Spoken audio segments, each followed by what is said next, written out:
Hey y'all, welcome to Boozy B's Books and Cocktails. I'm Dana B. If you're just joining us, we read real books, we drink real drinks, and we have real talk. So thank you so much for joining me. I'm so excited about the book today. If you've ever read a book and you completely started slowing down at the end because you did not want it to end, this is the book that you want to read. And I hope you'll stay with us while we talk about it.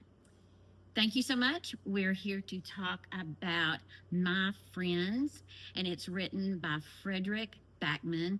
And if you've read The Man Named Ove, you'll know kind of his style of writing. And he just really gets down to the nitty gritty, and he makes it so human for us, the readers, and makes us want to join in the story. And for this one, I wanted to be inside the book. And the book was so good. It's a dual line story.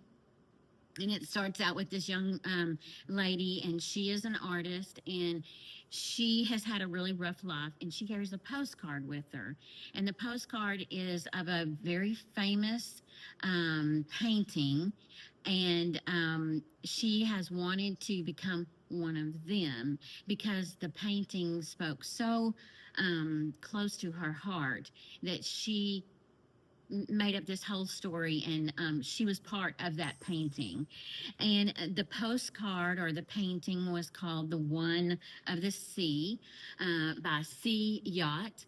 And it is a picture of three friends sitting on a pier, and it's just lovely.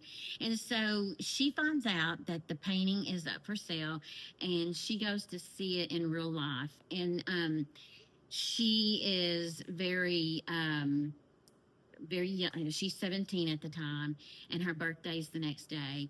And the people that are up to buy the painting thinks that she's fixing to destroy the painting, so they get her out of it happens to be at a church. And so she meets this homeless man outside, and there's a big white blank wall behind her, and the homeless man finds out that she's an artist, and so they start drawing together. And come to find out, it is the famous author, the famous artist of the painting, and so they strike up a friendship.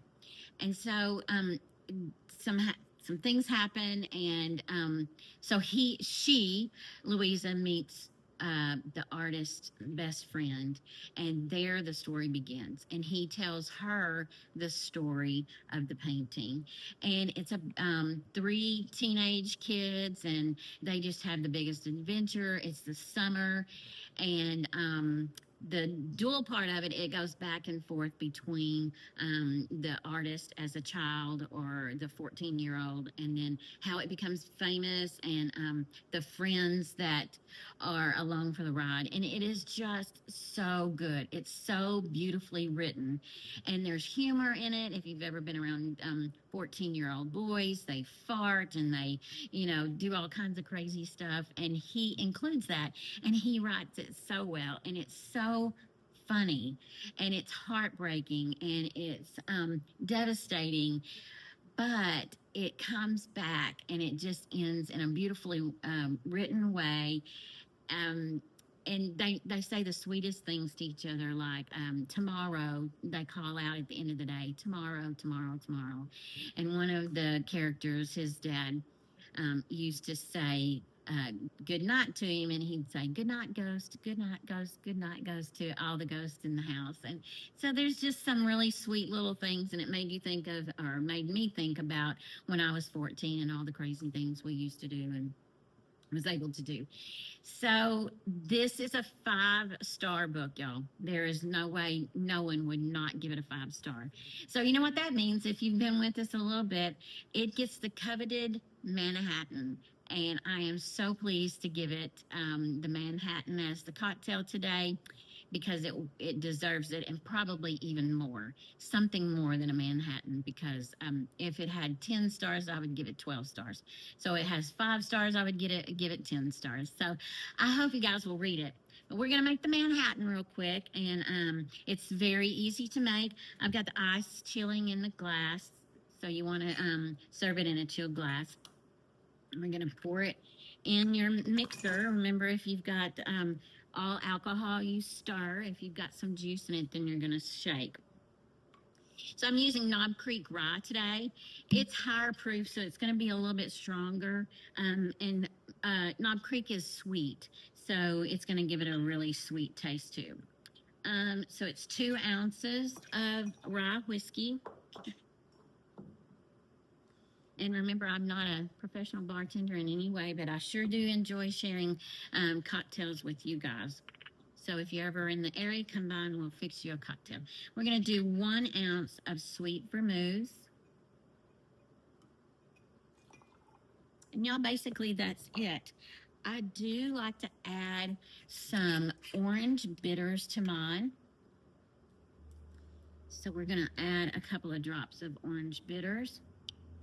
Then in the restaurants, they usually put a cocktail cherry on a little pick or something, but I'm just going to drop it down inside my glass like that. I like to have some of the flavor of the cherry in there too. So we're going to give this a good stir where it's nice and cold. Do you like Manhattans? Have you tried a Manhattan? Next time you go somewhere, ask them if they have a Manhattan. But don't ask for it at a sports bar because they'll give you an old-fashioned. All right. We're going to strain it into this beautiful coupe glass.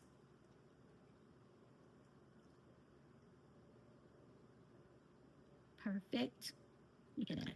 Right to the edge. Isn't that just the prettiest? So pretty. So we're going to take a sip. Perfect, perfect, perfect. Just hits perfect. And it's perfect for this book that is a wonderful, wonderful read. It is so good. And I hope you'll give it a chance. Please get back with me. Have you read the book yet? Have you read My Friends? Have you read any of Fredrik Backman's books?